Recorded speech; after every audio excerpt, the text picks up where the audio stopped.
pasyente. Hindi po natin sila sasabihin na pasyente kaagad. No? So, Pilipino bilang miyembro. So, ang trust po from before, yung aming preventive or primary health care na program ay nag-umpisa po sa konsulta. Pero hindi po siya napaglaanan ng gaanong pansin. So ngayon, nitong 2025 ay nag-evolve na po yung konsulta to yakap. Yaman at kalusugan, pangkalahatan para sa lahat ng Pilipino.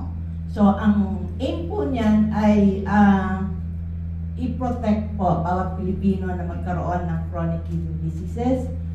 Early detection ay isa po sa aim na yan. Kaya if you will notice, ang aming pong program ngayon ay emphasis po namin ang yakap. No? So,